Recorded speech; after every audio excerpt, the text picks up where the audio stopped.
going on, Trojan family? Welcome to the USC LAFB show here on the LAFB network. We are Los Angeles Sports. This is your daily dose of USC Trojans news. Hope everyone's doing well. Thank you, as always, for making this a part of your day.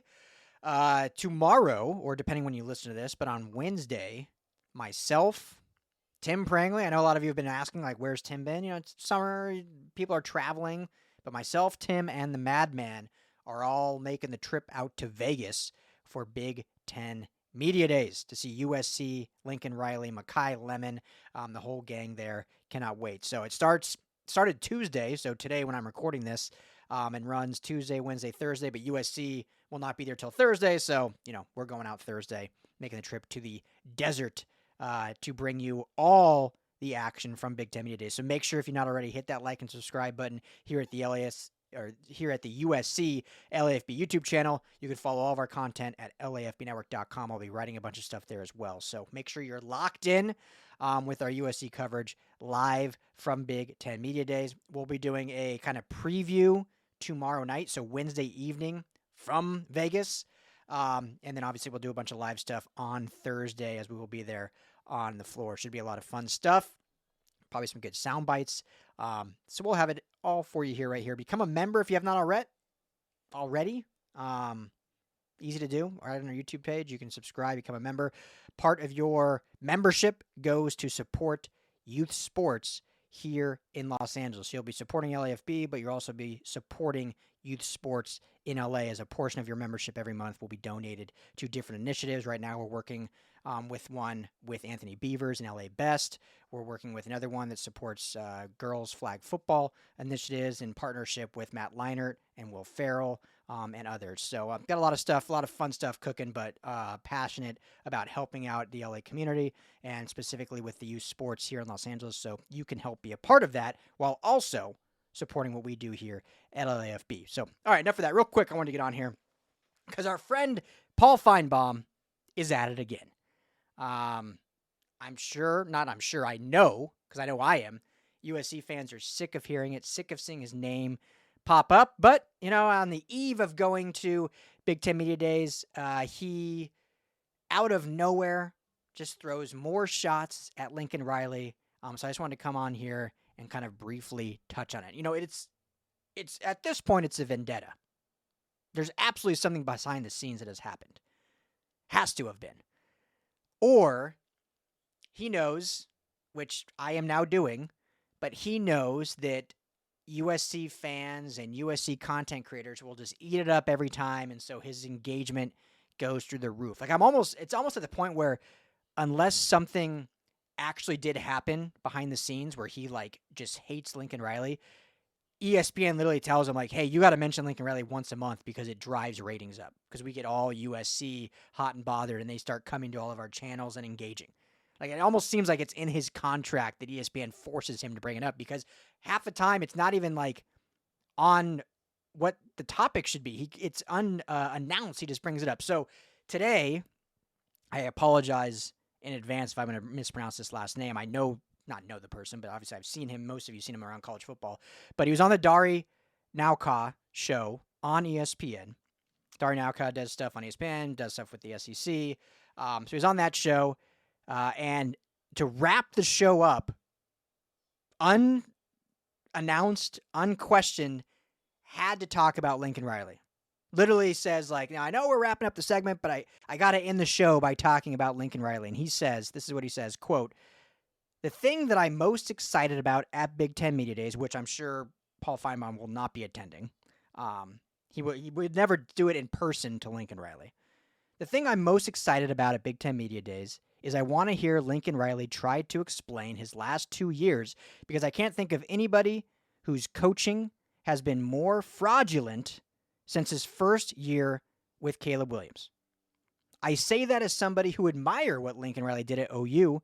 I didn't admire the way he left. I know a lot of people are still gnashing teeth in Norman and Oklahoma City and across that state, but I frankly believe the Sooner Nation is better off today than it would have been had he stayed around, because there is something wrong with this guy. I am underwhelmed, and I can't think of a coach in modern time who's making the kind of money that he's making who has done less. So again, this was unprovoked. No question was asked about Lincoln Riley. I don't even know what the segments prior to this. I just saw this clip, but he decided, must have been in his contract, he had to hit that snippet to get out there about Lincoln Riley. Couple things to unpack. I mean, like I said, there's this. It's laughable at this point. It's just laughable because it's not even like good analysis. It's not even true analysis. Like, I think now Oklahoma fans, we used to joke about this all the time. Like, we would get some of our most engagement during Lincoln Riley's first year or two from Oklahoma fans because of how upset they were. And so anytime USC would lose and we'd do a live show, 60% of the viewers were Oklahoma fans there to just talk, told you so, we warned you, yada, yada, yada. That has cooled now. And I'm not saying they've forgiven Lincoln Riley. I'm not saying they necessarily want him back. But I don't think many knowledgeable Oklahoma fans would say they're in a better spot right now than if Lincoln Riley had stayed. And that's not to disrespect Brett Venables, but you go 6-7, then you go 10-3, and then you go 6-7, and they have like a pretty dormant 2026 recruiting class. They really don't have NIL figured out. Like, they're one of the bottom SEC teams in terms of like how they're building in 2026 moving forward. Like, I don't think any knowledgeable person would say Oklahoma's in a better spot right now. I just don't. Like, we'll see how this year plays out. We'll see. Maybe they will surprise people. And again, I'm not doing anything to try to bag on Oklahoma, but it's just not a true statement. They went 6-7 last year. They haven't won a bowl game. They lost to Arizona in their 10-3 year. They lost last year to what, Navy? I mean, it's not a program in a better spot than with Lincoln Riley. They're certainly not in a better spot than what USC is right now, regardless of USC going 7-6 last year, which was a better record than 6-7. But they're also in a much better spot. Number 1 2026 recruiting class, one of the top NIL programs in all of college football, highest net worth, one of the highest net worth programs in all of college football, elite coaching staff. Like, it's just not a true statement. So that's laughable. And then people love bringing up how much Lincoln Riley makes. And again, I think I'm probably one of the more optimistic people when talking about USC and Lincoln Riley, but I do try to keep it real. Like, it has not been a 100% mistake-free 3 years. Like, there's been many mistakes. USC should never be going 7-6. So this isn't sitting here saying like, oh yeah, he's wrong, the tenure's been good. But I will say everyone loves bringing up the amount of money he makes, and it's a lot of money. 10-year, $110 million, whatever valuation contract was. But when you look at the per year salary now, and this statement of, I can't think of a coach in modern time who's making the kind of money that he's making who has done less. Like, Paul, how about you just look in your own conference? Just look in the SEC. Just look at what is going on in the SEC, and you will find coaches who have either done less or done the same, making virtually the same amount of money. Like, how wrong can you be in back-to-back statements unprovoked just to try to, like, bash someone for no reason, and then you're just completely wrong? So right now, Lincoln Riley ranks 8th. Again, none of this is true public knowledge because USC is private, but, you know, enough sources have come out. Right now, Lincoln Riley is 8th, making $10.2 million a year. It's a lot of money. Not denying that by any means. You got to win when you make that kind of money. But let's not pretend $10 million and $9 million is like a huge difference in the world of college football. And when you're making that kind of money. For us normal people, obviously $1 million is a huge amount. So let's just look within the realms of that. Let's first look in the division. Right? So Lincoln Riley 8th, making $10.2 million. Just below Lincoln Riley is Brian Kelly, LSU, $9.9 million. Now LSU, 3 winning seasons. I think 3 bowl wins for Brian Kelly. But I don't think it's been like a success story at LSU. I don't think everyone's saying like, oh man, this was the hire everyone thought it was going to be. when they stole him away from Notre Dame. I mean, Marcus Freeman's done more at Notre Dame than Brian Kelly's done at LSU. So there's an easy example there, making $300,000 less. So that's an easy comparison. We've talked a lot about, I think USC and LSU have been very comparable through these first 3 years. Hired at the same time, both had a Heisman Trophy winner, Caleb Williams, Jaden Daniels, have both had kind of similar recruiting classes. Even when you look at 2026, I think LSU is like 4. So, I mean, their program's on real kind of similar conjectures. So, I mean, let's just throw that out. If you say Lincoln Riley, you've never seen anyone do less, I mean, Brian Kelly's virtually done something very similar.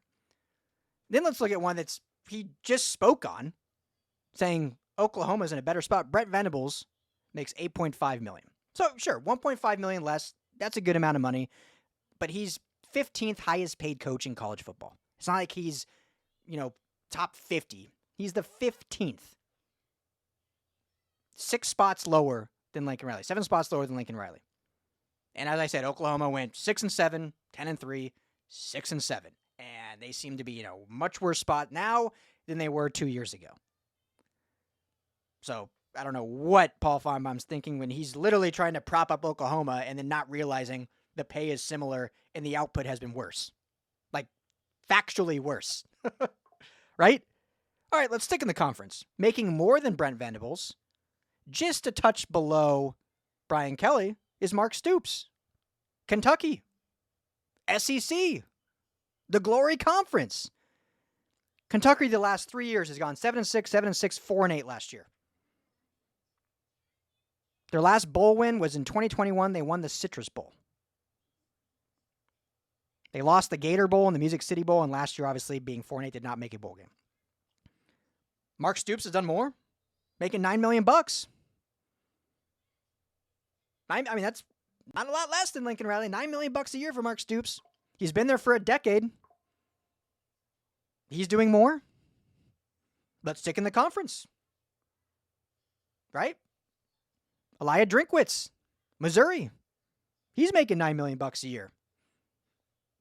I haven't seen Missouri in the SEC title game. I haven't seen Missouri in the college football playoff. I haven't seen Missouri with notable, outstanding bowl wins. I'm not saying Missouri's been like a dump or bad, but it's not like Missouri's, with his contract only making $1 million less than Lincoln Riley, is like leaps and bounds above where USC is at.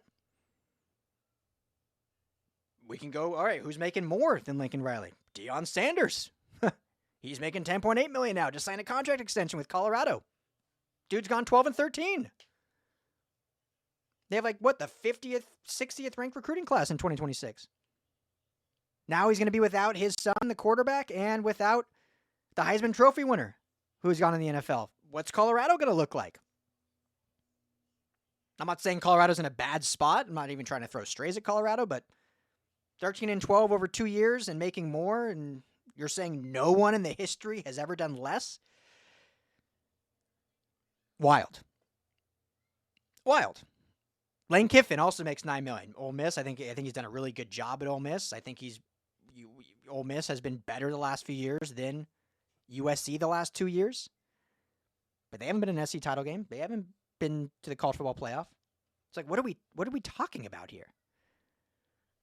So it's just, I swear, either something legit happened, like personal, or Finebaum must have something in his contract where he has to bring up Lincoln Riley. Because it is so laughable and so incorrect and so opinion-based. Like, it is now to the point, and I know he has power in the South, and there's people that kind of worship what he says in the South, but you have two different kind of personalities in sports, right? You have insiders who actually provide valuable information, and then you have the layman's term talking heads, but analysts. And so we can now confidently confirm that Paul Finebaum is not an insider by any stretch of the imagination. Maybe he wouldn't tell you he is either. But he is truly just a talking head, because when you say things that are so unfactual and incorrect, And now this is the second year in a row that he says Lincoln Riley will be fired after the season. Last year, he said he was going to be fired. He wasn't. Now this year, he's saying he's going to be fired after the season. I'm not saying it absolutely cannot happen, but I think we know that cover USC and are close. Like, unless he goes like 4-8, like he's not going to be fired. The momentum has kind of pushed him and his trajectory into the next season as long as they perform at a decent clip this year, which I think is 8+ wins at minimum, should be 9 or 10. But then you're just giving your opinions, and there's zero actual inside information. There's zero actual factual information. You are just purely an opinionated talking head. I've never met Finebaum. I would love to meet him. Obviously, the guy's been around for a while. He's a staple in kind of college football, TV, and radio. But yeah, it's laughable at this point, his disdain for Lincoln Riley. So let me know what you guys think. I'm sure everyone's sick of Finebaum, but hey, we only got a few more weeks to know football. So I just wanted to jump on real quick, hack him today. But yeah, we'll be all week, or not all week. The next 2 days we'll be at Big Ten Media Days, so a lot of actual news to come out of that. We'll be talking to Lincoln Riley, talking to Makai Lemon, talking to the other guys that will be there. So make sure to keep it right here on the USC LAFB YouTube channel, and obviously LAFBnetwork.com is where you can find all of our content. Can't wait for Lincoln Riley to prove Finebaum wrong. Let me know what you guys think in the comments. Appreciate you always. And as always, fight on.